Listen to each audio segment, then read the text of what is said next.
Bonjour à tous, j'espère que vous allez bien. On se retrouve enfin pour une nouvelle vidéo lifestyle et aujourd'hui je vais vous donner mes astuces pour se réveiller plus tôt. Si cette vidéo vous intéresse, n'oubliez pas de liker, abonnez-vous pour rejoindre notre famille Like & Rosem et puis n'oubliez pas d'activer la petite cloche qui vous permettra d'être notifié de chacune de nos nouvelles vidéos.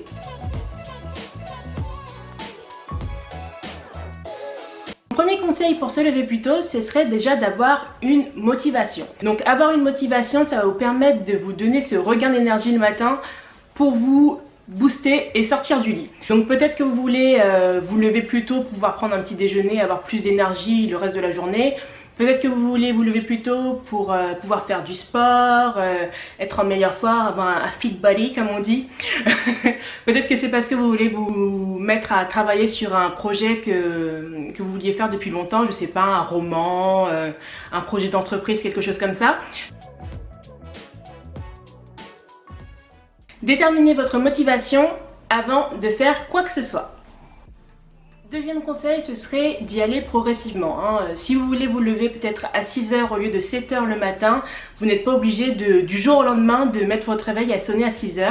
Commencez petit à petit, commencez par mettre votre réveil à sonner à 6h45 et puis petit à petit reculer de 5 minutes jusqu'à arriver à 6h. Bien sûr, si vous faites ça, vous n'aurez pas le temps de faire tout ce que vous voulez au départ. Si vous vouliez par exemple travailler sur ce projet d'entreprise ou de roman, vous n'allez pas pouvoir travailler les 1 heure comme vous auriez voulu ou même les 45 minutes. Déjà, rien que commencer à se lever plus tôt, commencer à faire ce projet même 5 minutes, même 10 minutes, c'est déjà un pas de plus en avant comparé à peut-être maintenant où vous ne faites pas grand chose. Donc ne vous faites pas trop violence, allez-y progressivement et comme ça, ça vous permettra de garder le cap, que ce projet, que cette nouvelle habitude de vie, que cette nouvelle hygiène de vie tienne dans la durée.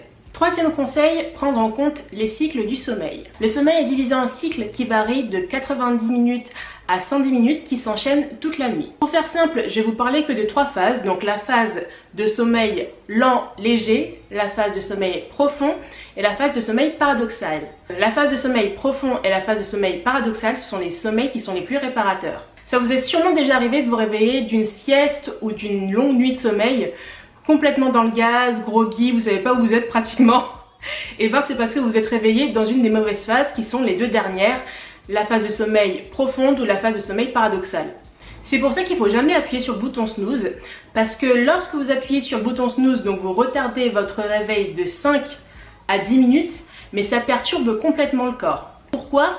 Parce que le corps croit que la nuit continue et il entre donc dans un nouveau cycle de sommeil qui devrait normalement durer 90 à 110 minutes. Et là, vous ne lui donnez que 10 minutes, voire 15 si vous êtes vraiment peignant ce jour-là. C'est pour ça que lorsqu'on dort les 5-10 minutes de plus, on ne se sent pas du tout plus reposé, au contraire, parce que ça n'a pas été du tout un sommeil réparateur.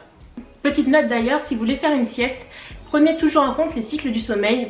Donc la phase de sommeil léger dure jusqu'à 25 minutes. Donc essayez de dormir 25 minutes maximum si vous avez une courte durée pour dormir. Ou alors il faut faire un cycle complet et là vous dormez 90 minutes.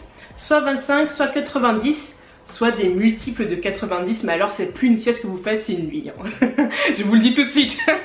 Donc je disais, pour prendre en compte les cycles du sommeil, il y a des applications qui permettent de vous réveiller en douceur. Donc pour ne pas que vous coupiez votre sommeil à un moment où vous êtes en phase de sommeil paradoxal ou en phase de sommeil profond, cette application va diffuser une musique, un son de la nature pour amener doucement, sans vous réveiller, votre corps à un sommeil léger, voire une phase de réveil. Et lorsque vous vous réveillez comme ça, vous n'avez pas cette sensation d'être dans le coton complètement. Votre corps est réveillé puisqu'il a été doucement amené en phase de réveil. Concernant les applications qui utilisent ce procédé, donc moi personnellement j'en utilise 2, Tide et Sleep Time. Tide, j'en ai déjà parlé dans ma précédente vidéo sur comment travailler efficacement et la productivité. Donc elle fait aussi Pomodoro, mais cette application prend aussi en compte les cycles du sommeil en jouant une petite musique ou des sons d'oiseaux. Honnêtement, je ne sais même pas ce qu'ils mettent avant que je me réveille puisque ça amène tellement doucement le corps au réveil qu'on n'entend pas la musique. Donc je pense que ce sont des chants d'oiseaux. Il y a aussi Sleep Time qui est à peu près sur le même concept. Donc je vous mets les liens en barre d'infos si vous êtes intéressés. Avant-dernier conseil, ce serait très simplement, mais très violemment, de mettre son réveil à distance. Je sais pas vous, mais moi, je ne peux personnellement pas me réveiller avec une alarme. Je me réveille avec le vibreur que je mets sur mon lit. Ça me suffit amplement parce que je ne supporte pas les sons des alarmes. Mais pour les personnes qui ont un sommeil lourd et qui peuvent se rendormir après avoir entendu un son strident, etc.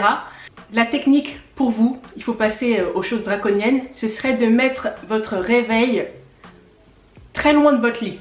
Limite dans une autre pièce. Comme ça, pour éteindre votre alarme, vous êtes obligé de vous lever, ça vous réveille votre corps, vous n'avez pas juste à tendre le bras et à éteindre l'alarme pour repartir au pays des rêves. Non, vous êtes obligé de vous sortir du lit physiquement et ça réveille déjà le cerveau. Donc mettez votre réveil donc à une distance suffisante pour laquelle vous devez vous lever, sortir du lit, pouvoir éteindre votre alarme. Et mettez-la suffisamment fort si vous avez vraiment le sommeil lourd.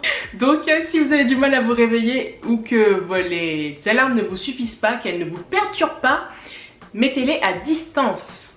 Dernière petite astuce, c'est la règle des 5 secondes. Donc j'adore cette règle, je vais vous la sortir à toutes les sauces. J'en ai parlé dans ma dernière vidéo, j'en parle aujourd'hui, j'en parle à tout le monde parce que c'est très simple mais ça change la vie. Donc c'est la règle des 5 secondes inventée par Mel Robbins. C'est une règle qui consiste à compter à rebours, donc 5, 4, 3, 2, 1, lorsque vous voulez vous forcer à faire quelque chose. Là en l'occurrence ce serait pour vous forcer à sortir du lit. Au moment où vous sentez que vous vous dites « Oh non, encore 5 minutes, je vais appuyer sur le bouton snooze, je me réveillerai un petit peu plus tard ». Non, vous arrêtez ce cours de pensée et vous comptez 5, 4, 3, 2, 1. 5, 4, 3, 2, 1, top. Allumage vulcain. Comptez à rebours comme ça va vous donner l'élan suffisant pour vous sortir du lit. Ça coupe le cours des pensées négatives, ça va vous permettre de vous reconcentrer sur votre objectif premier, qui est dans ce cas-là de vous lever plus tôt.